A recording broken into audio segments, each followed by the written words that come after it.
मुकेश भाई हम तो ज्यादा टाइम ना ले। चंद्रशेखर आजाद दुर्गा पूजा समिति के प्रांगण में मंच पे रमेश भैया, सुधीर भैया, मनीष भैया, तमाम कमेटी के जितना सदस्य बानी सबके बुलावा पे हमनी सब कलाकार यहाँ उपस्थित बानी। हम तो 3 दिन से गावत रही। हम 2 गाना ना, हम 1 गाना गाए। ओकरा बाद जे कलाकार आ जाए नहीं जे कल ना गा पौनी उ लोग गई। हमारे सोना जी, अनुपमा जी, फिर से एक बार कल्लू भैया ना यही से ओम नमः शिवाय, ओम नमः शिवाय, हर हर भोले,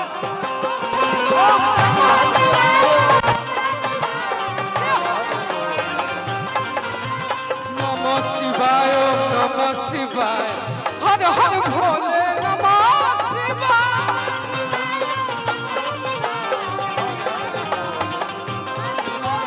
जटा धराए शिव जटा धराए, हर हर भोले नमः शिवाय।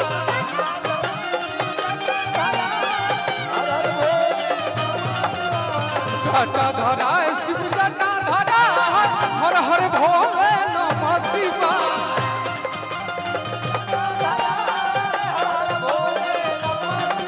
ओम नमः शिवाय, ओम नमः शिवाय, हर हर भोले नमः शिवाय।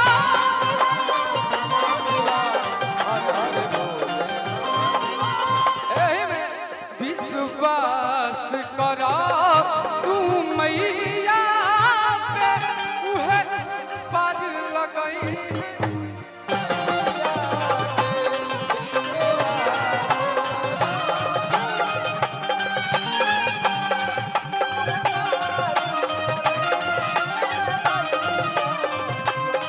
माँ जगत जननी जगदम्बे के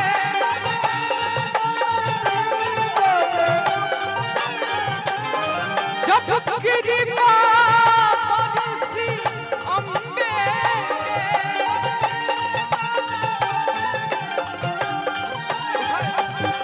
जब कृपा बरसी अम्बे के। दानू भैया यही में एगो धनु भैया के चैनल से हमनी के तो गाना आवेला, एगो औरी गाना आइल बा, लेकिन हम ई मॉल में बानी, ई ओढ़ले बानी तब कहता नहीं ऐसे जाता निराजी के बजरिया धानी लाइव चुनरिया धानी।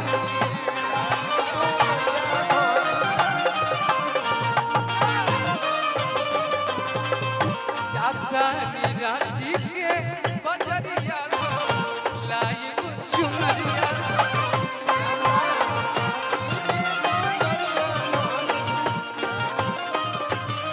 विश्वास करा तू मैया पे उहे पार लगई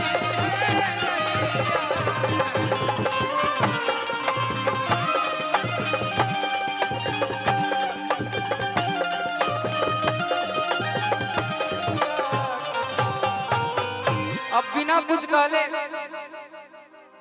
जैसन कि कल्लू भैया आप सबके बताइए देश के महान उद्योगपति रतन टाटा जी हमनी के बीच में ना रहनी, उनका से बड़का कोनो देश में दानियो ना। लेकिन कल्लू भैया एक चीज यही कहे के बा, अरे कि काहे अरे कि माया में भुलाइल बड़ा तोता हो, कि काहे अरे कि माया में भुलाइल बड़ा तोता हो, तक खोता छोड़ के जाए।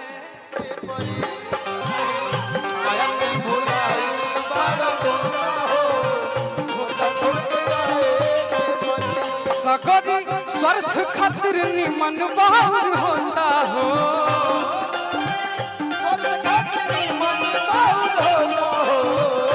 सगरी स्वार्थ खातिर निमन बाहुर होता हो, खोता छोड़ के जाए।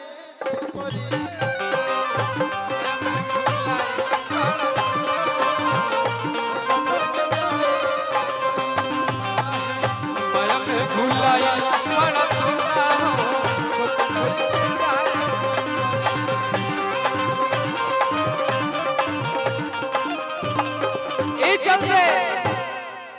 झारखंड नगरी है तब और कितना धन बटे झारखंड नगरी कि धन बटे झारखंड नगरी। कल्लू भैया जब आवे रजरप्पा धाम में पूजा जरूर करें साल लीजिए। और कि जहां बरसे अमृत के बदरी जगत में नाम हो गई रजरप्पा धाम।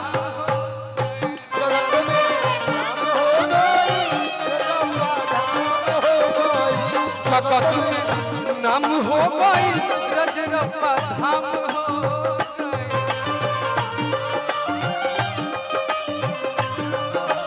यही से हे जननी जगदम्बा,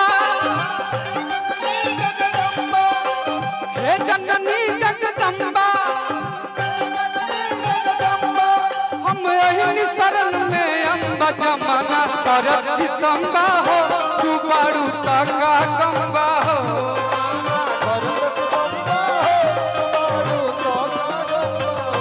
जमाना करत सितम्बा हो तू बारू तका गंबा।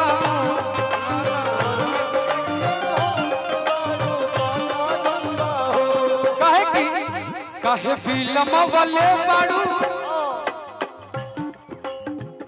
कह कबन दोसबा सगरी से आंसू टूटल तोहरे पर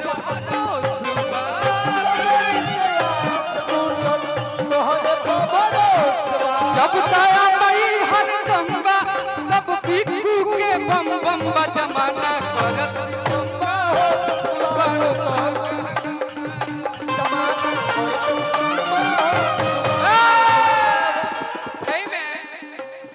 आप लोग भी कहे तो जैसन सोचल रहनी रमेश भैया मोर बड़े और नेता बेजोर बड़े।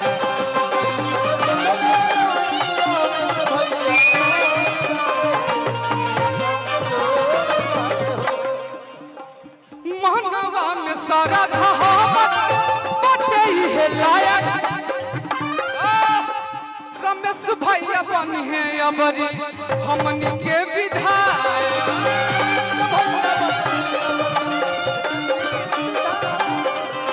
एक बार हमें हो कहले रही धनु भैया अभी ई पद पे बढ़े तो इतना भव्य माहौल बा एक दिन तो मुख्यमंत्री बनबे न करे। मनवा में सपना हमारा रमेश भैया बनी है अबरी हमनी के विधायक।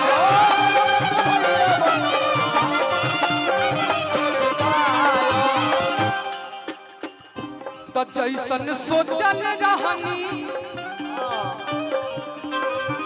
तो जैसन सोचल रहनी सुधीर भैया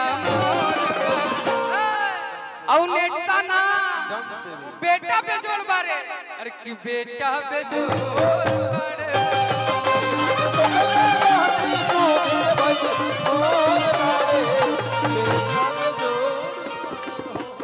अपन बाबूजी से ज्यादा अपन चाचा के माने ले और क्षेत्र के एकलौता हाथ पे राजकुमार ऐसी युवराज नाम न पड़ल तो जैसन सोचल रहनी दोनों भैया मोर बारे सबका से